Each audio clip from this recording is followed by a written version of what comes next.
പിതാവിൻ്റെയും പുത്രൻ്റെയും പരിശുദ്ധാത്മാവിൻ്റെയും നാമത്തിൽ ആമേൻ. എൻ്റെ പ്രിയപ്പെട്ടവരെ, നവംബർ മാസം 19-ാം തീയതി ചൊവ്വാഴ്ചയാണ്.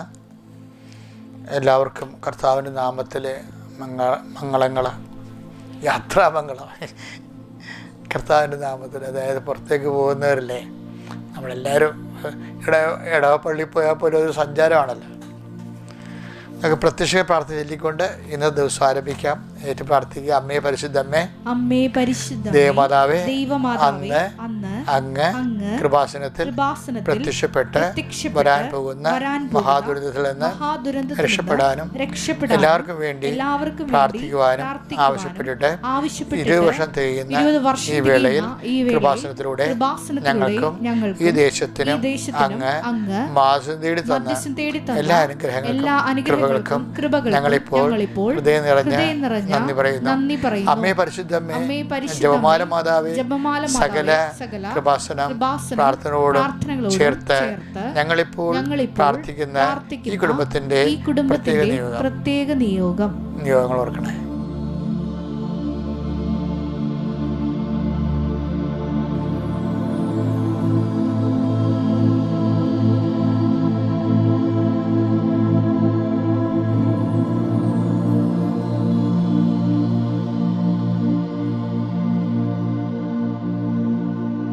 അമ്മയുടെ പ്രത്യക്ഷീകരണത്തിന്റെ ഈ ദ്വാദശക വേളയിൽ ഞങ്ങൾക്ക് സാധിച്ചു തരുവാൻ കഴിയണമേ. വിശ്വാസ പ്രമാണം. സർവശക്തനായ പിതാവും ആകാശത്തിന്റെയും ഭൂമിയുടെയും സൃഷ്ടാവുമായ ദൈവത്തിൽ ഞാൻ വിശ്വസിക്കുന്നു. അവിടുത്തെ ഏകപുത്രനും ഞങ്ങളുടെ കർത്താവുമായ ഈശോമിശിഹായിലും ഞാൻ വിശ്വസിക്കുന്നു. ഈ പുത്രൻ പരിശുദ്ധാത്മാവിനാൽ ഗർഭസ്ഥനായി കന്യകാമറിയത്തിൽ നിന്ന് പിറന്ന് പൊന്തിയോസ് പീലാത്തോസിന്റെ കാലത്ത് പീഡകൾ സഹിച്ച് കുരിശിൽ തറയ്ക്കപ്പെട്ട് മരിച്ച് അടക്കപ്പെട്ട് പാതാളങ്ങളിൽ ഇറങ്ങി മരിച്ചവരുടെ ഇടയിൽ നിന്ന് 3-ാം നാൾ ഉയർത്ത് സ്വർഗത്തിലേക്ക് എഴുന്നള്ളി സർവശക്തിയുള്ള പിതാവായ ദൈവത്തിന്റെ വലതുഭാഗത്തിരിക്കുന്നു. അവിടെ നിന്ന് ജീവിക്കുന്നവരെയും മരിച്ചവരെയും വിധിക്കുവാൻ വരുമെന്നും ഞാൻ വിശ്വസിക്കുന്നു. പരിശുദ്ധാത്മാവിലും ഞാൻ വിശ്വസിക്കുന്നു. വിശുദ്ധ കത്തോലിക്കാ സഭയിലും പുണ്യവാന്മാരുടെ ഐക്യത്തിലും പാപങ്ങളുടെ മോചനത്തിലും ശരീരത്തിന്റെ ഉയർപ്പിലും നിത്യമായ ജീവിതത്തിലും ഞാൻ വിശ്വസിക്കുന്നു. ആമേൻ. സുഖസ്ഥനായ ഞങ്ങളുടെ പിതാവേ, അങ്ങയുടെ നാമം പൂജിതമാകണമേ. അങ്ങയുടെ രാജ്യം വരണമേ. അങ്ങയുടെ തിരുമനസ് സ്വർഗത്തിലെ പോലെ ഭൂമിയിലും ആകണമേ. അന്നു വേണ്ടുന്ന ആഹാരം ഇന്ന് ഞങ്ങൾക്ക് തരണമേ. ഞങ്ങളോട് തെറ്റ് ചെയ്യുന്നവരോട് ഞങ്ങൾ ക്ഷമിക്കുന്നത് പോലെ ഞങ്ങളുടെ തെറ്റുകൾ ഞങ്ങളോടും ക്ഷമിക്കണമേ. ഞങ്ങളെ പ്രലോഭനത്തിൽ ഉൾപ്പെടുത്തരുതേ, തിന്മയിൽ ഞങ്ങൾ രക്ഷിക്കണമേ. ആമേൻ. നന്മ നിറഞ്ഞ മറിയമേ, സ്വസ്തി. കർത്താവ് അങ്ങയുടെ കൂടെ സ്ത്രീകളിൽ അങ്ങ് അനുഗ്രഹിക്കപ്പെട്ടവളാകുന്നു. അങ്ങയുടെ ഉദരത്തിൻ ഫലമായി ഈശോ അനുഗ്രഹിക്കപ്പെട്ടവനാകുന്നു. പരിശുദ്ധ മറിയമേ, തമ്പുരാന്റെ അമ്മേ, പാപികളായ ഞങ്ങൾക്ക് വേണ്ടി ഇപ്പോഴും ഞങ്ങളുടെ മരണസമയത്തും തമ്പുരാനോട് അപേക്ഷിക്കണമേ. ആമേൻ. പ്രാർത്ഥിക്കാം. പ്രിയപ്പെട്ടവരെ, ശിരസ് നമിച്ച കൈകൾക്ക് ഒപ്പി ആദരവോടുകൂടി കർത്താവ് തിരുസന്നിധിയോടെ നിൽക്കുക. കർത്താവിൻ്റെ വിശുദ്ധ പൗരോഹിത്യത്തെ മഹത്വപ്പെടുത്തണമേ. കർത്താവ് നവംബർ 19-ാം തീയതിയായി ഇന്ന് ചൊവ്വാഴ്ച അങ്ങയുടെ മക്കള് ഇന്ന് സഞ്ചരിക്കുന്ന എല്ലാ സ്ഥലങ്ങളും ഞാൻ സമർപ്പിച്ച് പ്രാർത്ഥിക്കുന്നു. ഇന്ന് ഇടപെടുന്ന എല്ലാ സാഹചര്യങ്ങളെ സംബന്ധിച്ച് പ്രാർത്ഥിക്കുന്നു. കർത്താവെ, അങ്ങ് പറഞ്ഞിട്ടുണ്ട്, I will come with you wherever you go. അത് വാഗ്ദാനത്തിൻ്റെ ഏറ്റവും തലപ്പെട്ട ക്യാപിറ്റൽ പ്രോമിസാണ്. നീ എവിടെ പോയാലും നിൻ്റെ കൂടെ ഞാനുണ്ടാകും. അത് വിശ്വസിക്കുമ്പോൾ നമ്മളെല്ലാ സ്ഥലത്തും കർത്താവിൻ്റെ ഒരു സാന്നിധ്യം ഫീൽ ചെയ്യും. അതുകൊണ്ടാണ് നിങ്ങൾ നിരന്തരം പ്രാർത്ഥിക്കേണ്ട ഒരു ആവശ്യത വ്യക്തമാക്കാൻ അവരോട് പറഞ്ഞൊന്ന് ലൂക്കാ 18:1 പറയണത്. എന്താ കാര്യം? നിരന്തരം പ്രാർത്ഥിക്കുന്നത് വചനവും വേറെവർ യു ഗോ, നീ എവിടെ പോലും ഞാൻ ഇവിടെ കൂടെ ഉണ്ടാകുമെന്നൊരു സംഭവം ഉള്ളതുകൊണ്ട് നമ്മുടെ കൂടെയുള്ള ദൈവത്തിന് അനുഭവവേദ്യമാക്കുന്നതിന് വേണ്ടിയാണ് നമ്മൾ കൂടെ പ്രാർത്ഥിച്ചുകൊണ്ടിരിക്കുന്നത്. അപ്പം ആ ഒരു പ്രാർത്ഥന അരൂപി നിലനിർത്തിക്കൊണ്ട് തന്നെ നമുക്ക് പ്രാർത്ഥിക്കാം. കർത്താവിൻ്റെ ഉന്നതമായ നാമത്തിന് സ്തോത്രം ചെയ്യുന്നു. കർത്താവിൻ്റെ വിശുദ്ധ പൗരോഹിത്യത്തെ മഹത്വപ്പെടുത്തണമേ. കർത്താവെ, സഭയിലുള്ള സാന്നിധ്യം പ്രകടമാക്കണമേ. കർത്താവെ, സഭയിലുള്ള സാന്നിധ്യം പ്രകടമാക്കണമേ. അങ്ങയുടെ നാമത്തിൽ പ്രാർത്ഥിക്കുമ്പോൾ അങ്ങയുടെ ചൈതന്യ മക്കൾ ആവസിക്കണമേ. ഈശോ, നിന്റെ തിരുമുൻപാടുന്ന വലതുകരം അങ്ങയുടെ മക്കളുടെ ശിരസ് വെക്കണമേ. സദ്യബന്ധങ്ങളിൽ കർത്താവിൻ്റെ രക്തം നിറയട്ടെ. മാംസപേശികളിൽ കർത്താവിൻ്റെ രക്തം നിറയട്ടെ. രക്തഞരമ്പുകളിൽ കർത്താവിൻ്റെ രക്തം നിറയട്ടെ. ശരീരകോശങ്ങളിൽ കർത്താവിൻ്റെ രക്തം നിറയട്ടെ. ഉച്ച മുതൽ ഉള്ളംകാൽ വരെ കർത്താവിൻ്റെ രക്തം നിറയട്ടെ. കർത്താവെ, ഓരോരോ രോഗപീഠകൾ വിഷമിക്കുന്നവർ, സിസ്റ്റ് ശരീരത്തിലുള്ളവർ, മുഴയുള്ളവർ, ഓപ്പറേഷന് വേണ്ടി കർത്താവെ നിശ്ചയിച്ചിരിക്കുന്നവർ, ഓപ്പറേഷൻ കഴിഞ്ഞിട്ട് ഒരു കഷണ ശരീരത്തിനെടുത്ത് ബയോപ്സിക്ക് സെൻഡ് ചെയ്തിരിക്കുന്നവർ, അതിന് റിസൾട്ടിന് വേണ്ടി കിട്ടുമ്പോഴത് ഒരു കുഴപ്പം ഉണ്ടാവില്ല എന്ന് ഓർത്ത് കണ്ണീരോടെ പ്രാർത്ഥിക്കുന്നവർ, എല്ലാവരെയും സംബന്ധിച്ച് പ്രാർത്ഥിക്കുന്ന ഈശോ, മനുഷ്യർ ഈ ഭൂമിയിലെ വിശ്വാസം നിലനിർത്തേണ്ട കാരണം നിൻ്റെ സാന്നിധ്യം അവർ അനുഭവിച്ച് സന്തോഷിക്കാനും സംതൃപ്തി അടയാനും വേണ്ടിയാണല്ലോ ഈശോയെ. കർത്താവെ, അങ്ങയുടെ മക്കൾക്ക് പ്രാർത്ഥിക്കാൻ ആവതില്ലാത്തവരുണ്ട്. അവരുടെ ജീവിതത്തിൻ്റെ അവസ്ഥകൾ പല കാലങ്ങളിൽ പ്രാർത്ഥിക്കാൻ പറ്റാതിരുന്ന് അങ്ങനെ പ്രാർത്ഥനയുടെ അരുവി നഷ്ടപ്പെട്ടു പോയവരുണ്ട്. പ്രാർത്ഥിച്ചിട്ട് പല ഉത്തരങ്ങളും കിട്ടാത്തതിൻ്റെ പേരിൽ പ്രാർത്ഥിച്ചിട്ട് എന്തിനാണ് ചിന്തിച്ചിട്ട് പ്രാർത്ഥനയിലെ അവശത വന്നു പോയ പ്രയർ വീക്കായി പോയ ആൾക്കാരുണ്ട്. എല്ലാവരെയും ഇപ്പോൾ സമർപ്പിക്കുന്ന കർത്താവ്, നീ എല്ലാം പൊറുക്കുന്നവനും ഞങ്ങളുടെ പാപങ്ങളെല്ലാം സ്വന്തം ശരീരത്തിൽ മുൾക്കിരീടമായ മരക്കുരിശായി നീ ഏറ്റുവാങ്ങിച്ചവനുമാണ് കർത്താവ്.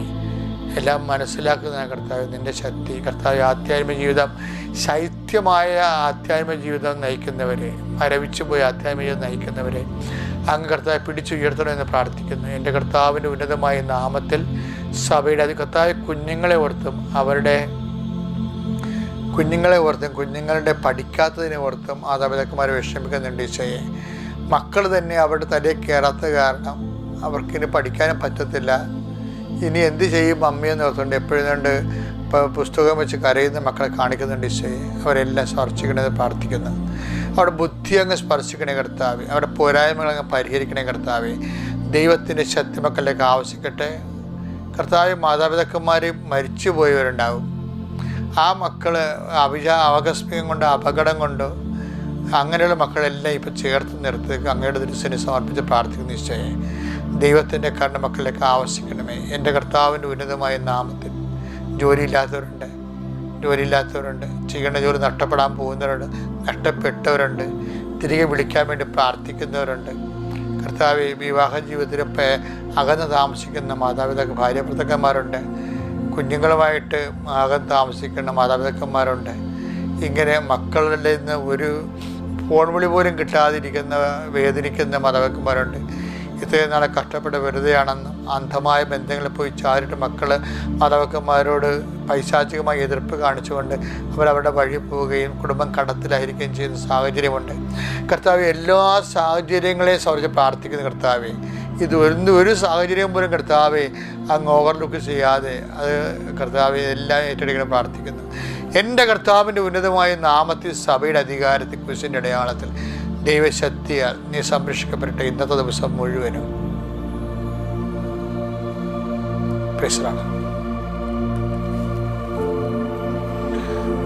നമുക്ക് നമ്മൾ ഇന്ന് വായിക്കുന്ന വചനം വിശുദ്ധ ലൂക്കായുടെ സുവിശേഷമാണ്. നവംബർ 19 ചൊവ്വാഴ്ച ആയ ഇന്ന് നമ്മൾ വായിക്കാൻ പോകുന്ന വചനം വിശുദ്ധ ലൂക്കായുടെ സുവിശേഷം 18. അങ്ങനെയെങ്കിൽ രാവും പകലും തന്നെ വിളിച്ച് കരയുന്ന തന്റെ തിരഞ്ഞെടുക്കപ്പെട്ടവർക്ക് ദൈവം നീതി നടത്തി കൊടുക്കുകയില്ലേ? അവിടുന്ന് അതിന് കാലവിളംബം വരുത്തും. അവർക്ക് വേഗം നീതി നടത്തി കൊടുക്കും എന്ന് ഞാൻ നിങ്ങളോട് പറയുന്നു. എങ്കിലും മനുഷ്യപുത്രൻ വരുമ്പോൾ ഭൂമിയിൽ വിശ്വാസം കണ്ടെത്തുമോ? പല അണ്ണന്മാർക്കും പറ്റാവുന്ന അബദ്ധമാണിത്. എനിക്ക് പറ്റിയിട്ടുണ്ട്. അതായത് നമ്മളൊരു സബ്ജക്റ്റ് ദൈവത്തിരുസന്നിധി വെക്കുന്നു. ഇപ്പം എന്താ പറഞ്ഞിരിക്കണത്? ലൂക്കാ 18:8 വായിച്ചവനെ ഒന്നിനു വായിച്ചേ. അവർക്ക് വേഗം നീതി നടത്തി കൊടുക്കും. ആർക്കാണ് നീതി നടത്തി കൊടുക്കുന്നത്? രാവും പകലും തന്നെ വിളിച്ചപേക്ഷിക്കുന്നവർക്ക് ദൈവം നീതി നടത്തി കൊടുക്കാതിരിക്കുമെന്ന്. എന്ന് വെച്ച് കഴിഞ്ഞാൽ അതിന് കാലവിളംബം വരുത്തുമെന്ന്. അപ്പം നീതിയുടെ ദൈവം ഒരു വിഷയത്തിന് ദൈവത്തിൻ്റെ ഭാഗത്തു നിന്ന് കാലവിളംബം വരത്തില്ല. കാലവിളംബം വരണം എവിടെ നിന്നാണ്? നമ്മുടെ ഭാഗത്തു നിന്നാണ്. പിടികിട്ടിയ അതായത് നീതിയുടെ ദൈവത്തിൻ്റെ ഭാഗത്തുനിന്ന് ഒരു വിഷയത്തിന് കാലവിളംബം വരുത്തത്തില്ല. പിന്നെ കാലവിളംബം വരണത് എങ്ങനെയാണ്? നമ്മുടെ ഭാഗത്തു നിന്നാണ്. കാര്യം നീ ഇപ്പം നിനക്ക് ജോലി കിട്ടി, നീ ജോലി കിട്ടിയപ്പോൾ നിൻ്റെ ഉദ്ദേശം എന്താണ്? നീ ഇനിയിപ്പോൾ ആരെങ്കിലും നിൻ്റെ ജോലിക്ക് പറ്റാവുന്ന ആളെ ലൈനടിച്ച് കല്യാണം കഴിച്ച് അപ്പനും അമ്മനെ ഉപേക്ഷിച്ചിട്ട് നിനക്ക് എവിടെയെങ്കിലും പോയി സെറ്റ് ചെയ്യണം, മാതാപിതാക്കന്മാരെ നോക്കരുത്, അല്ലെങ്കിൽ നിൻ്റെ ഇളയത്തിങ്ങളെ ശ്രദ്ധിക്കരുത്, നിൻ്റെ ഇതൊക്കെ നിൻ്റെ മനസ്സിൽ രഹസ്യ അജണ്ടയുണ്ട്. അപ്പോൾ കാലവിളംബം പറഞ്ഞാൽ അപ്പം നീ ഒന്ന് ശരിയാകാതെ ഈ അനുഗ്രഹം തന്നാൽ ഇവർ ഞൊട്ടേണ്ടി വരും. പറയാൻ മനസ്സിലായില്ലേ? നിന്നെ വളർത്തിയവർ, നിന്നെ വലുതാക്കിയവർ, നിന്നെ നിലയിലെത്തിച്ചവർ. അതുകൊണ്ട് അനുതാപമാണ് എപ്പോഴും കാലവിളംബം ചുരുക്കാനുള്ള ഏറ്റവും നല്ല മാർഗം. അനുദപിച്ചാൽ നീ അനുഗ്രഹം പ്രാപിക്കും. ദൈവത്തോട് ആദ്യം പറഞ്ഞ, ദൈവമേ എന്നെ നീ രക്ഷപ്പെടുത്തിയ എൻ്റെ കൂടെ ഞാൻ കിട്ടുന്നവരെല്ലാവരും രക്ഷപ്പെടുത്തും. ഞാൻ ഒരിക്കലും മൃഗീയമായിട്ടും നിന്ദ്യമായിട്ടും പെരുമാറത്തില്ല. ഞാൻ എൻ്റെ സ്വന്തം ഐഡിയ ആയിട്ട് പോകത്തില്ല. ചിലർ പറയണ കേട്ടില്ലേ, എടി ഞാൻ കുടുംബം വിറ്റല്ലേ നിന്നെ പഠിപ്പിച്ചത്. അത് പഠിപ്പിച്ചതെന്നല്ല, അങ്ങനെയല്ല, പഠിച്ചത് ഞാനല്ലേ, നിങ്ങളാണോ പഠിച്ചതെന്ന് ചോദിക്കും. ചില വിട്ടികളായിട്ട് പെൺപിള്ളേർ വീട്ടിൽ ഇരുന്നവരും മാതാപിതാക്കന്മാരുടെ തലപറിക്കട കാണാം. എന്ത് കഷ്ടമാണ്. നമുക്ക് കണ്ണിൽ നിന്ന് ചോര വലുത് കേൾക്കുമ്പോൾ. പക്ഷെ അവർക്ക് ബുദ്ധിയും ബോധവും ഇല്ല. പക്ഷെ ഇവരാണ് കാലവിളംബം വരുത്തണത്. ദൈവത്തിന് കാലവിളംബം വരുത്തത്തില്ലെന്ന് പറഞ്ഞിട്ടുണ്ടല്ലോ. പക്ഷെ ദൈവത്തിന് നീതി ഉണ്ടല്ലോ. നിൻ്റെ കയ്യിൽ അനീതി ഉണ്ടെങ്കിൽ ഈ നീതിയുടെ ദൈവം നിനക്ക് നീ കാരണമാണ് നിനക്ക് കാലവിളംബം വരണത്. പിന്നെ വേറൊരു മണ്ടത്തരം പറ്റാൻ സാധ്യതയുണ്ട്. ആ മണ്ടത്തരം എന്താണെന്ന് അറിയാമോ? അവസാനം പറയുന്ന പഞ്ചത്തിൽ എന്താ പറയണത്? 18 എന്താ പറയണത്? എങ്കിലും മനുഷ്യപുത്രൻ വരുമ്പോൾ ഭൂമിയിൽ വിശ്വാസം കണ്ടെത്തുമോ? അതാണ് സംഭവം. എന്ന് വെച്ച് കഴിഞ്ഞാൽ രണ്ടാം വരവിനാണ് അവിടെ ഉദ്ദേശിക്കണത് കർത്താവിൻ്റെ. പക്ഷേ നമുക്കറിയാമല്ലോ, സന്ദർശനത്തെക്കുറിച്ചല്ലേ ഇപ്പം കഴിഞ്ഞ ദിവസം പറഞ്ഞത്. നമുക്ക് കിട്ടുന്ന ഓരോ അനുഗ്രഹങ്ങളും ദൈവത്തിൻ്റെ വരവാണ് ശരിക്കും പറഞ്ഞാൽ. ഇപ്പം ചില അണ്ണന്മാർ വെച്ച് കഴിഞ്ഞാൽ പ്രാർത്ഥിച്ച് മടുത്ത് ഇനി ഞാൻ PSCക്ക് പ്രാർത്ഥിക്കത്തില്ല, ഇനി ഞാൻ IITSന് പ്രാർത്ഥിക്കത്തില്ല, ഇനി ഞാൻ കല്യാണത്തിന് പ്രാർത്ഥിക്കത്തില്ല, ഇനി ഞാൻ ഒരു ചെറുക്കന്മാരുടെ മുമ്പിൽ പോയി നിൽക്കത്തില്ല, അല്ലെങ്കിൽ ഒരു പെണ്ണും കാണാനും പോകത്തില്ല എന്നൊക്കെ പറഞ്ഞ് നീ തീരുമാനം എടുക്കും. എന്നിട്ട് ഇനി ഞാൻ ഒരു മരുന്നും കഴിക്കത്തില്ല, ഇനി കുഞ്ഞിനെ വേണ്ട എന്നൊക്കെ പറഞ്ഞിട്ട് നീ പ്രാർത്ഥിച്ച് മടുത്തിട്ട് രാശിയാകും.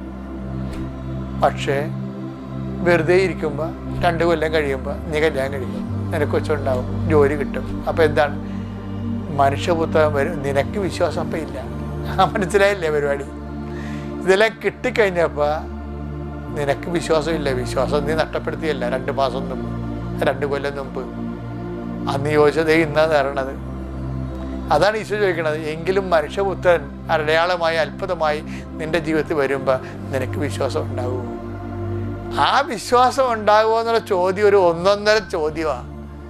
അതുകൊണ്ട് എപ്പോഴും നീ പ്രാർത്ഥിക്കേണ്ടത് എന്താണ്? കർത്താവേ, അടയാളമായി നീ വരുമ്പോൾ എൻ്റെ വിശ്വാസം നിലനിർത്താൻ എനിക്ക് കൃപ നൽകണമേ. അമ്മേ പരിശുദ്ധമേ ദേവമാതാവേ, എൻ്റെ വിശ്വാസം ക്ഷയിക്കാതിരിക്കാൻ പത്രോസിന് വേണ്ടി കർത്താവ് പ്രാർത്ഥിച്ചതുപോലെ അമ്മേ എനിക്ക് വേണ്ടി പ്രാർത്ഥിക്കണമേ. Praise the Lord.